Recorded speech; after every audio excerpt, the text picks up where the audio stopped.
तो type A वाला बच्चा पूरे 30 दिन में कंप्लीटली वो काम करेगा। हमें 95% से ऊपर स्कोर करना है, हमें 85% से ऊपर स्कोर करना है। ये अगले 30 दिनों में हम काम कैसे करेंगे, ये इंपॉर्टेंट चीज हो जाती है। इसका आंसर आपको देना है, तो जो बेस्ट आंसर और बेस्ट आंसर के साथ साथ सबसे ज्यादा, देखिए अभी तक जो आपके स्कूल में यूनिट टेस्ट हो रहे थे वो आपके लिए बहुत छोटे छोटे बैटल्स थे। बड़े बैटल्स अब आगे आने वाले हैं, हाफ ईयरली एग्जामिनेशन।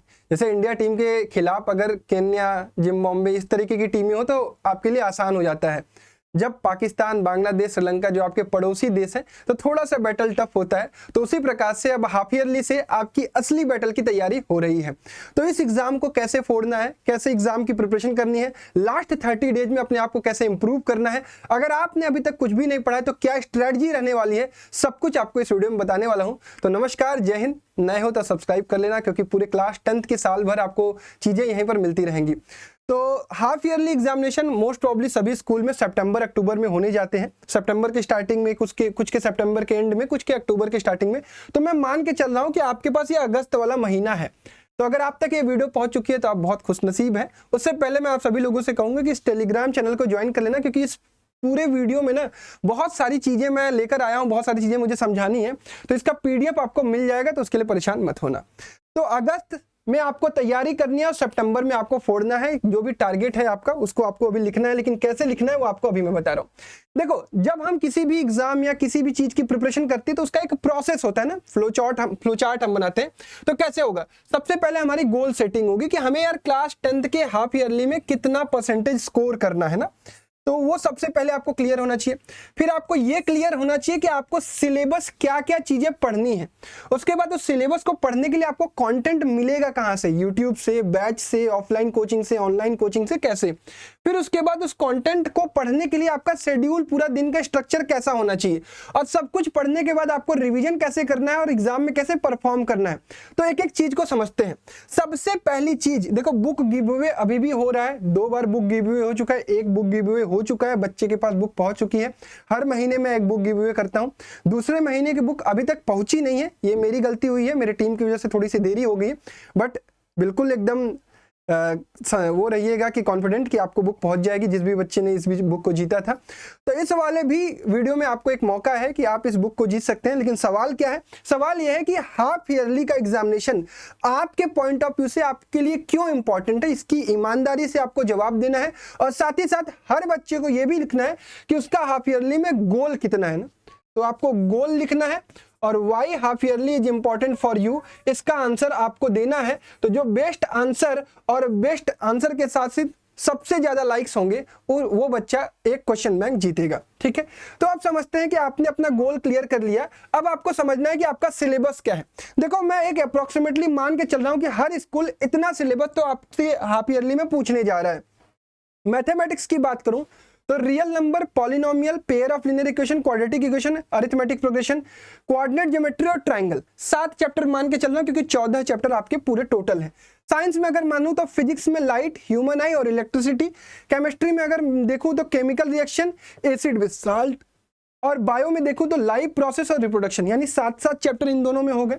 एसएसटी की बात करूं तो nationalism in Europe, nationalism in India, resources and development, forest and wild life, agriculture, power sharing, federalism, gender, religion, caste, development और sector of Indian economy. 2 chapter eco के, 3 chapter civics के, 3 chapter geography के और 2 chapter history की। तो कुल मिला के 2 3 5 3 8 2 10 चैप्टर आपके सोशल के हो गए।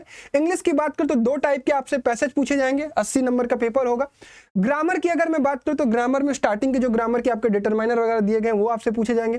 फॉर्मल लेटर, एनालिटिकल पैराग्राफ आपको प्रिपेयर रखना है। आपके प्रोज से 5 चैप्टर, पोएट्री से 5 चैप्टर और फुटप्रिंट विदाउट फीट से भी 5 चैप्टर पूछे जा सकते हैं। अगर मैं हिंदी की बात करूं तो अपठित गद्यांश और अपठित पद्यांश आपको 7-7 नंबर के पहले मिलेंगे। फिर व्याकरण के कुछ टॉपिक होंगे, 2 टॉपिक मुझे लगता है 8-8 नंबर के सवाल बनाए जाएंगे। और फिर आपसे अनुच्छेद और पत्र 2 टॉपिक आपका हो सकता है राइटिंग सेक्शन का भी पूछ लिया जाए। और अगर किताबों से बात करूं तो क्षितिज के 6 चैप्टर, 3 गद्य के, 3 पद्य के पूछे जाएंगे और 2 कृतिका के चैप्टर पूछे जाएंगे। कंप्यूटर आईटी जिस तरीके से बच्चों को होगा तो हाफ सिलेबस आप मान के चलिएगा कि हाफ सिलेबस पूछा जाएगा। तो इस सिलेबस का आप स्क्रीनशॉट ले लीजिए, अपने स्कूल के सिलेबस से वेरीफाई कर लीजिएगा। अगर यही सिलेबस है तो स्ट्रेटजी बहुत परफेक्टली आपके लिए काम करने वाली है। अब इंपॉर्टेंट चीज आपके लिए यह है कि अब भैया हमने कुछ भी नहीं पढ़ा है, ये देखो 3 टाइप के बच्चे होंगे। एक तो टाइप ए, मैं बार बार अलग अलग वीडियो में इस चीज को डिस्कस करता हूं, टाइप बी और टाइप सी। आप किस में हैं आप मुझे बताइएगा। देखो टाइप ए वाले होंगे वो 0 लेवल पर होंगे, उन्होंने मतलब अभी तक स्टार्ट ही नहीं किया होगा, उन्हें लग रहा होगा कि अब करेंगे और अब करते करते उनकी हाफ ईयरली आ रही है। टाइप बी जो मिड में होंगे, यानी वो पढ़ भी रहे थे, बहुत ढंग से नहीं पढ़े थे। टाइप सी जो परफेक्ट है, मतलब उनका सिलेबस क्या, हाफ ईयरली क्या, वो तो बोर्ड को भी कवर करने के लगभग पहुंच चुके हैं। बहुत बढ़िया बात है, इनकी हमें चिंता नहीं करनी, चिंता हमें इन दोनों बच्चों की करनी है, क्योंकि इन्हें वहां तक भी पहुंचाना हमारी ही जिम्मेदारी है। अगर आप 0 पे हैं तो आपके पास 30 दिन का टाइम है, 30 डेज का। और आज के समय में यार यूट्यूब पे ना YT पर आपको ऐसी कोई चीज नहीं है जो 10th के सिलेबस के अकॉर्डिंगली आपको ना मिले और क्वालिटी कंटेंट ना मिले। हर चीज अवेलेबल है, अलग अलग टीचर्स ने, मैंने, हमारी टीम ने, बाकी अलग अलग यूट्यूब चैनल में आपको सारी चीजें मिल जाएंगी। तो आपको क्या करना है, बहुत आराम से समझदारी से अपने कंटेंट को चूज करना है, अपने टीचर को चूज करना है और अपना काम करना है। सपोज मैं मैथ की बात करता हूं, तो मैथ में आपको क्या चाहिए, मैथ में आपको एक बार को चैप्टर को समझने के लिए लेक्चर चाहिए, वो मेरी सफलता बैच आपको डिस्क्रिप्शन बॉक्स में मिल जाएगी, वहां से मिल जाएगा। फिर आपको क्या करना है, एनसीईआरटी करना है। आपको और रिक्वायरमेंट होती है तो आपको क्वेश्चन बैंक यूज करना चाहिए। अब क्वेश्चन बैंक आपके लिए कैसे हेल्पफुल होगा, जैसे मैं क्वेश्चन बैंक कौन से रिकमेंड करता हूं, मैं ओसवाल बुक्स की क्वेश्चन बैंक अलग अलग वीडियोस में रिकमेंड करता हूं, और यही बुक गिवअवे में भी मिलती है, तो आपको उसी तरीके से कमेंट भी करना है। तो अगर मान लीजिए आपको क्वेश्चन बैंक की रिक्वायरमेंट है तो आप इस बुक को परचेज कर सकते हैं, डिस्क्रिप्शन बॉक्स में आपको लिंक मिल जाएगी। और जो भी 7 चैप्टर आपके हाफ ईयरली में पूछे जाएंगे, मोस्ट प्रॉब्ली टीचर भी इन्हीं किताबों को यूज करके क्वेश्चंस बनाते हैं, मैं पेपर भी आपको देता रहता हूं। तो मान लीजिए कि आपको रिक्वायरमेंट है, आपने मैथ का लेक्चर देख लिया कहीं से, फिर उसने आपने एनसीईआरटी कर ली, उसके बाद आपने क्वेश्चन बैंक से ढेर सारे सवाल लगा लिए, तो आपको एक एक चैप्टर करके मैथ्स का कंप्लीट करना है। साइंस में आपको क्या करना है, आपको वन शॉट देखना है। साइंस में आपको क्या करना है, आपको वन शॉट देखना है। सिलेबस क्या है, ये है, वन शॉट देख लिया। वन शॉट देखने के बाद आपको एनसीईआरटी की रीडिंग करनी है, सबसे इंपॉर्टेंट चीज है, बहुत सारे बच्चे मिस करते हैं। एनसीईआरटी की रीडिंग कर ली, अब आपको क्वेश्चन आंसर देखने हैं, प्रैक्टिस करनी है, तो आप इसके लिए भी वही मैं आपको रिकमेंड करूंगा कि आप क्वेश्चन बैंक परचेज कर लीजिए। आप क्वेश्चन बैंक परचेज करेंगे, मेरे पास क्वेश्चन बैंक होगी, वहां से आप परचेज कर सकते हैं, डिस्क्रिप्शन बॉक्स में उसकी लिंक मिल जाएगी। फिर उसके बाद आपका आता है सोशल साइंस। सोशल साइंस में आपके ये जो सारे के सारे चैप्टर हैं, आप यूट्यूब पर सबसे बेस्ट टीचर आपको पता ही है, वहां से आप उनका लेक्चर देख लेंगे, मुझे भी पता है दिगराज सर आपको सबसे बढ़िया पढ़ाते हैं, वहां से आप उनका लेक्चर देख लीजिए। लेक्चर देखने के बाद आप आंसर राइटिंग की प्रैक्टिस कर लीजिए। आप इन दोनों में क्वेश्चन बैंक परचेज करें या ना करें, मैं आपसे रिकमेंड करूंगा कि सोशल साइंस में जरूर परचेज कर लीजिएगा, क्योंकि क्वेश्चन आंसर की राइटिंग आपको इन्हीं क्वेश्चन बैंक से सीखने को मिलती है। ठीक है, अब इसके बाद इंपॉर्टेंट चीज होगी कि भैया 3 तो हमारे मेजर सब्जेक्ट तैयार हो गए, इंग्लिश और हिंदी क्या हमें रेगुलर पढ़ते रहना है, थोड़ा थोड़ा पढ़ते रहोगे तो आपको लास्ट में बर्डन ज्यादा नहीं मिलेगा। इंग्लिश में भी आपके पास सारी चीजें हैं, सिलेबस ये है, आपको एक बार समरी देखनी है, यूट्यूब से किसी से कहानी सुन लेनी है, उसके बाद एनसीईआरटी की एक बार रीडिंग देखनी है। रीडिंग अगर आप कर लेते हैं तो आपका काम हो जाता है। थोड़ी सी क्वेश्चन आंसर की राइटिंग की प्रैक्टिस आपने अपने यूनिट टेस्ट में की होगी, अब वो हाफ ईयरली में भी हो जाएगी। वही काम हिंदी में भी करना है। हाँ, व्याकरण और राइटिंग सेक्शन आपको थोड़ी प्रैक्टिस करनी पड़ेगी, डिस्क्रिप्शन बॉक्स में लिंक होगी, वहां से आप चेक कर लेना। ठीक है, तो टाइप ए वाला बच्चा पूरे 30 दिन में कंप्लीटली वो काम करेगा। टाइप बी वाला क्या करेगा, अपने सिलेबस को चेक करेगा कि कौन कौन सी चीजें उसकी हैं। जैसे मान लो ये चैप्टर लिख दिया, मान लो मैं एक बच्चा हूं, मेरा कुछ चीजें पूरी है, मेरी कुछ चीजें कंप्लीट है, तो मैं क्या करूंगा, अरे यार मुझे रियल नंबर तो आता है, पॉलिनोमियल तो आता है, पेयर ऑफ लीनियर इक्वेशन नहीं आता है, क्वाड्रेटिक नहीं आता है, एपी आता है मुझे, कोऑर्डिनेट ज्योमेट्री नहीं आता है और ट्रायंगल नहीं आता है। यानी अभी उसको ज्यादा से ज्यादा फोकस कहां करना है, pair of linear equation, quadratic equation और ट्रायंगल पे और सीजी पर। 4 चैप्टर उसकी जिम्मेदारी है अगले 30 दिनों में कंप्लीट करना और इन चैप्टर्स को रिवाइज करना। इसी तरीके से हर पर टिक लगा लीजिए। जो बच्चा 0 से स्टार्ट करे, अगर एक आध चैप्टर भी किया हुआ है तो उसको अभी स्किप करेगा, बाकी जो बचे हुए चैप्टर्स हैं उनको पहले कंप्लीट करेगा, ताकि उसका सिलेबस कंप्लीट हो जाए एक बार और लास्ट में उसको रिवीजन कर लेगा।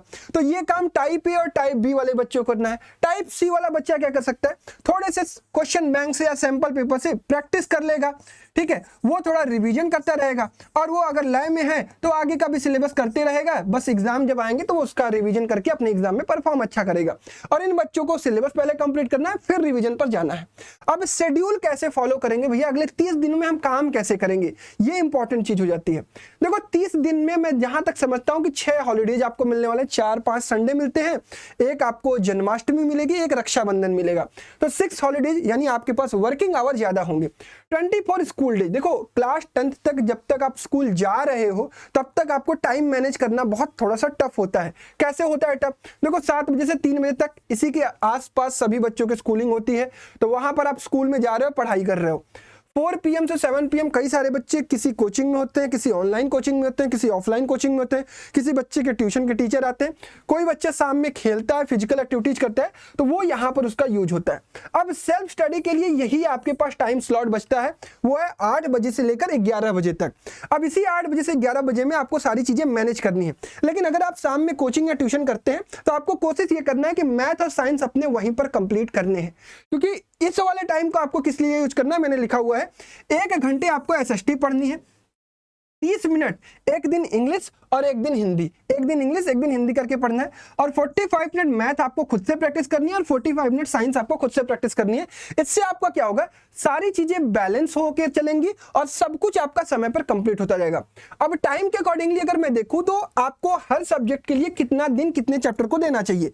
अगर मैथ की बात करूं तो टोटल 3 दिन में मैक्सिमम आपका एक चैप्टर कंप्लीट हो जाना चाहिए। एक तो आप ट्यूशन में पढ़ रहे होगे और एक अपने 45 मिनट निकाल रहे होगे डेली, तो उससे आपका 3 दिन में एक चैप्टर। अगर मान लीजिए आपका 1-2 चैप्टर बढ़िया से क्लियर है तो आपको तो और चिंता नहीं करनी है, आपके पास दिन और इंक्रीज हो जाएंगे। साइंस की बात करो तो साइंस में भी 3 दिन में एक चैप्टर कंप्लीट किया जा सकता है। एसएसटी की बात करो तो 2 से 3 दिन में एक चैप्टर। अगर हिस्ट्री का चैप्टर है तो 3 दिन में, अगर इकोनॉमिक्स या ज्योग्राफी का चैप्टर है तो 2 दिन में कंप्लीट करेंगे। हिंदी में अगर मैं बात करूं तो 1 से 2 चैप्टर, वो जो आधा घंटा 40 मिनट आप पढ़ोगे ना, 1-2 चैप्टर निपटाओ, एक दिन में 1-2 चैप्टर निपटाओ। इंग्लिश में भी वही काम करो, और जिन बच्चों का कंप्यूटर आईटी है इसी में उसको भी मैनेज करना पड़ेगा, 1-2 चैप्टर एक दिन में उनको निपटाना पड़ेगा। तो ये पूरा का पूरा शेड्यूल होगा जिस तरीके से आप पूरे इस 30 दिन में काम करने वाले हो। देखो अगर आप डे 1 पे अगस्त के 1 अगस्त से 2 अगस्त से भी चीजों को स्टार्ट करते हो और कंसिस्टेंटली 30 दिन तक अपना काम करते हो, तो अगर आपका लय पीछे बिगड़ा हुआ था तो एक बार फिर से आप पटरी पर आ जाओगे, और वो आना जरूरी है। समय के साथ हमें संभलना जरूरी होता है, तो अभी संभल जाओगे तो बाद में बोर्ड में लास्ट 30 डेज स्ट्रेटजी देखने की जरूरत नहीं पड़ेगी। अब भैया हमारे पास तो रिवीजन के लिए टाइम नहीं बच रहा, तो रिवीजन के लिए घबराना नहीं है। जब आपकी शेड्यूल आ जाए टेस्ट के, जब आपका हाफ ईयरली का शेड्यूल आ जाए, सपोज हाफ ईयरली आपकी स्टार्ट होती है इस तरीके से कि एक एग्जाम पहला 5 सितंबर को है, फिर 8 सितंबर को है, फिर 12 सितंबर को है, फिर आपका 15 सितंबर को है, फिर आपका 20 सितंबर को, फिर 22 सितंबर को है। तो इनके बीच में जो गैप मिलेगा ना, इस गैप में आपको रिवीजन करना है, क्योंकि सिलेबस तो आपका कंप्लीट है, सिलेबस कंप्लीट है तो इस गैप में रिवीजन। और हमारा टारगेट तो यही है ना कि हम 31 अगस्त तक अपना हाफ ईयरली का सिलेबस कंप्लीट कर लेंगे। आपको लिख के रखना है कि भैया हमें 31 अगस्त तक, यही हमारा गोल है, हमें 95% से ऊपर स्कोर करना है, हमें 85% से ऊपर स्कोर करना है। लेकिन जितना भी करना है हमारा सिलेबस 31 अगस्त से पहले कंप्लीट होना चाहिए। उसके बाद इस गैप में हम क्या करेंगे भैया, अपना रिवीजन करेंगे, जो गैप्स मिलेंगे एग्जाम के बीच में। इससे आपको क्या होगा, जब एग्जाम पास में होंगे तो आपको किसी भी प्रकार का दिमागी रूप से टेंशन नहीं होगा कि भैया सिलेबस सिलेबस सिलेबस। आप केवल और केवल अपने शॉर्ट नोट्स पढ़ रहे होगे, रिवीजन कर रहे होगे, कुछ इंपॉर्टेंट क्वेश्चन की प्रैक्टिस कर रहे होगे। इससे आपका सिलेबस, रिवीजन सब कुछ प्रॉपर चलता जाएगा, और एग्जाम में आप जितना एक्सपेक्ट कर रहे हो उससे ज्यादा ही आप गेन करोगे। ठीक है, तो आई होप आपको ये पूरी की पूरी स्ट्रेटजी समझ में आई होगी। सब कुछ अगर समझ में आया तो एक लाइक तो आपका बनता ही है। इसी तरीके के ढेर सारे कंटेंट आपको मिलते रहेंगे, और इंपॉर्टेंट वीडियोज की लिंक आपको डिस्क्रिप्शन बॉक्स में मिल जाएगी, चाहे वो मैथ्स की हो, चाहे वो साइंस की हो, चाहे वो इंग्लिश की हो, चाहे वो हिंदी की हो, चाहे वो सोशल की हो। तो एक बार चेकआउट कर लीजिएगा, और नए हो तो सब्सक्राइब करके जाना, क्योंकि पूरे साल भर क्लास 10th में आपकी हेल्प करने वाला हूँ। धन्यवाद, जय हिंद।